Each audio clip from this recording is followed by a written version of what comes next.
On the line is Canadian country music star McKenzie Porter. Hello, McKenzie. It's great to have you with us. Thank you. So good to be chatting with you. Oh, it's great. Look, now I'm guessing you're talking to us from somewhere in Sydney here in Australia. I say this because you're performing at the Kudos Bank Arena in Sydney tomorrow night.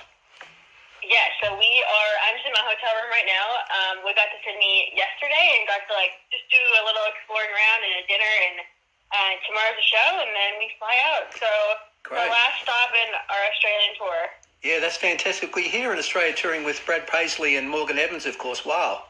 Three big stars touring Australia together.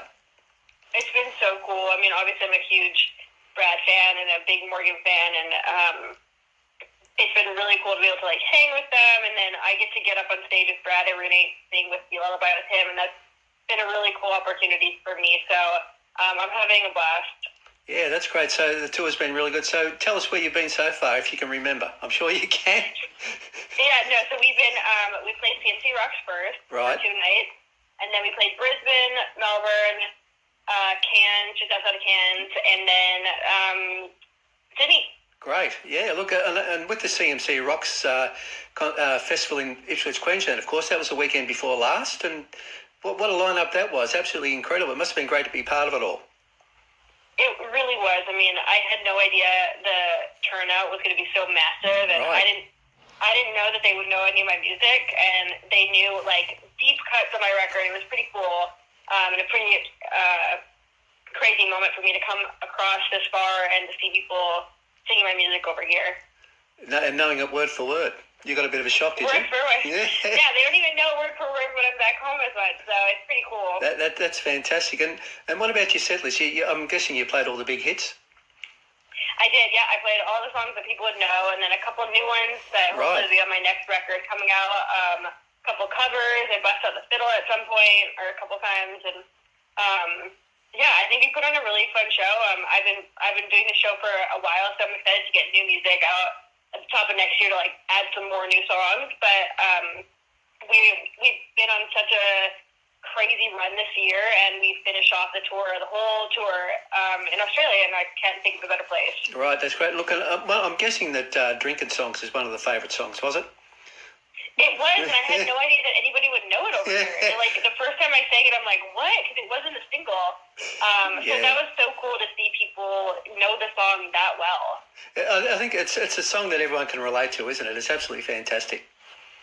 Thank you. Yeah, I think it is a song that people can sing along with pretty fast if they heard it. So. Yeah, look, and what about Brad Paisley and Morgan Evans? I mean, you touched on it before. It must be absolutely sensational to be performing on the same bill as those guys.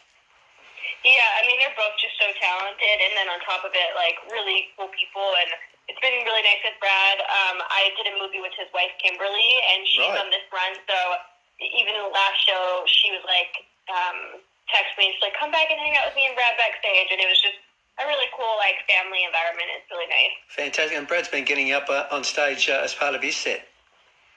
Yeah, so the first night I got to the arena, his team's like, so you're singing Whiskey Lullaby with Brad tonight? I'm like, no, I didn't know that, but yes, I will.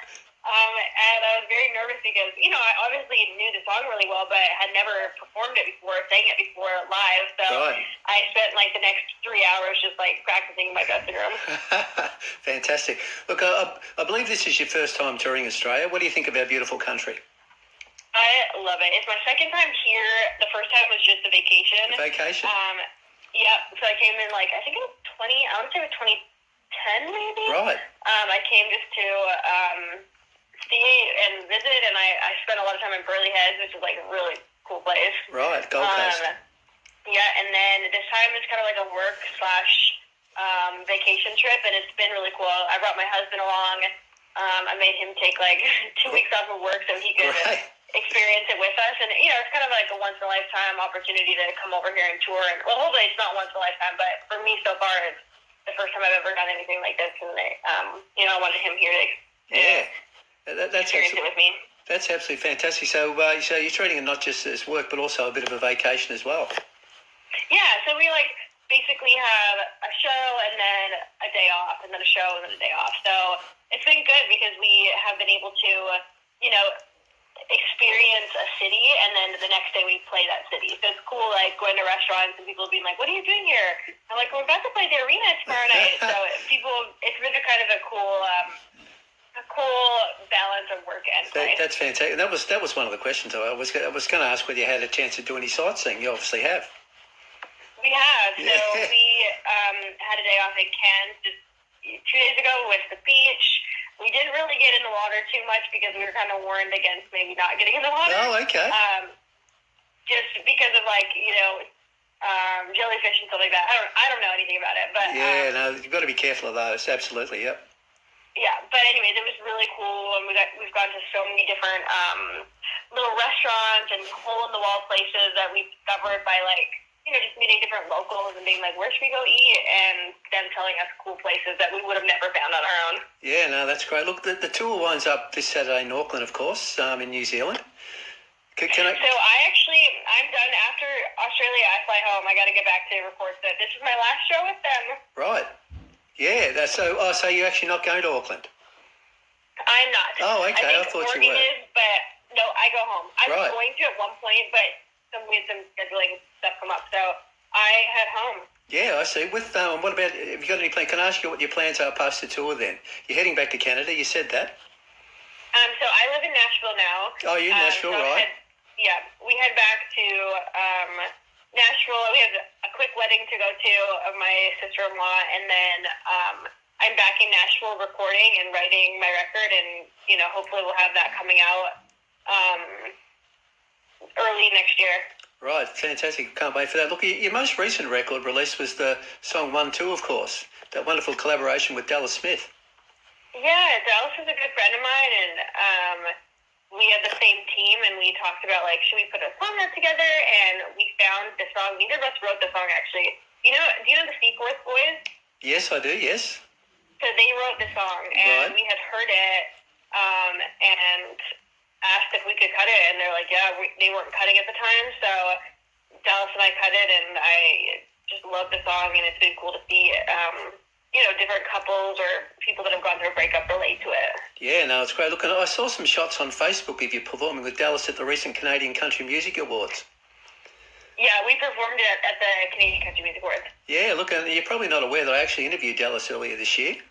Oh, cool. Yeah, look, and apart from being super talented, what a lovely, friendly guy he is. He really is. He's one of those people that help other artists. Right. And he never tells anybody about it. He just does it because he's a good person. He's not trying to get publicity out of it or anything like that. He's just such a good human. Yeah, and he does charity work as well. Fantastic. Yeah, he does. Yeah, no, that's great. Look, before 1-2 was Pickup, of course. That was a number one hit for you. And look, I love the great official music video. McKenzie Porter plays Barbie. Brilliant stuff. Can you tell us a little bit about the official music video for Pickup and the idea behind it, how it all came together? It really was kind of a fast thing. We were trying to think of a concept, and I only had my label's hey, we need the concept by tomorrow. And I'm like, tomorrow? Oh my gosh, how am I going to get that in time? And I happened to be on a writing retreat with one of my girlfriends who I wrote the song with, and I was like, hey, do you have any ideas for this video? I really need to submit this to the director.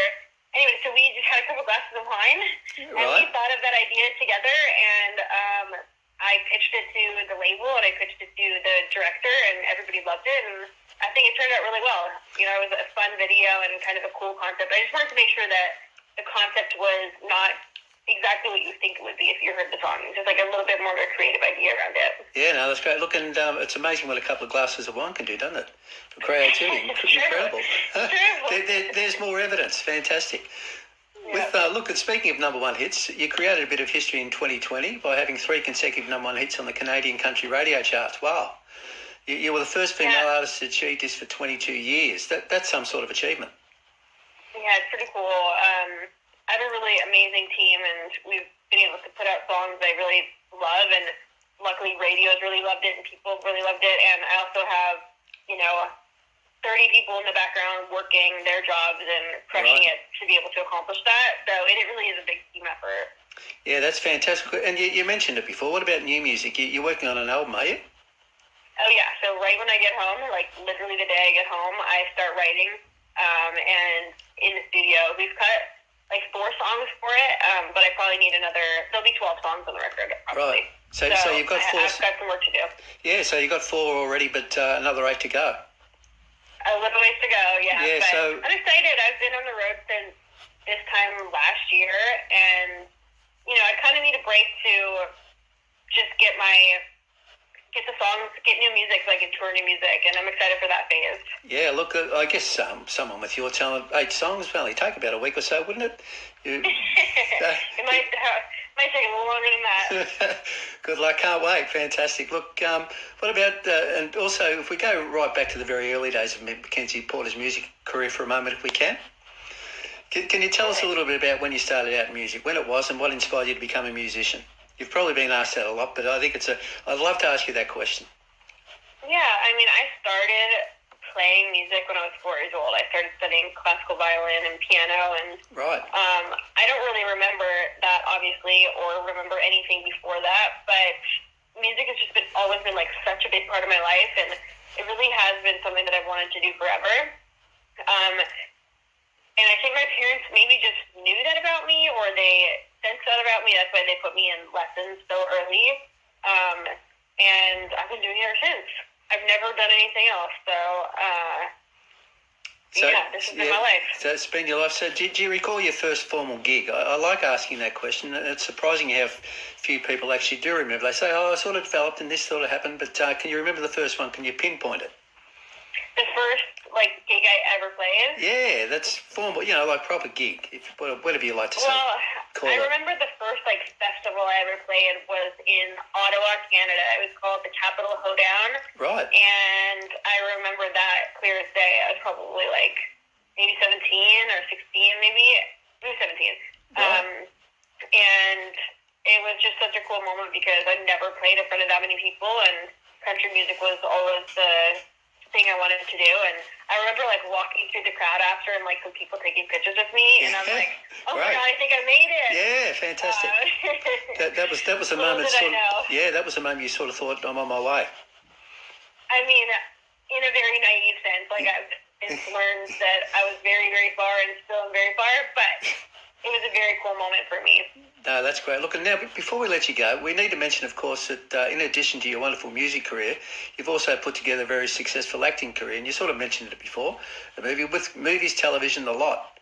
Can I ask whether you're still involved in acting? I am. Right before I came to Australia, I did a movie. Literally the day I wrapped the movie, I flew to Australia. It's still a massive part of my life, and I've been auditioning in my hotel room on days off when I'm in Australia, and I'm hoping to, get on another TV series soon again.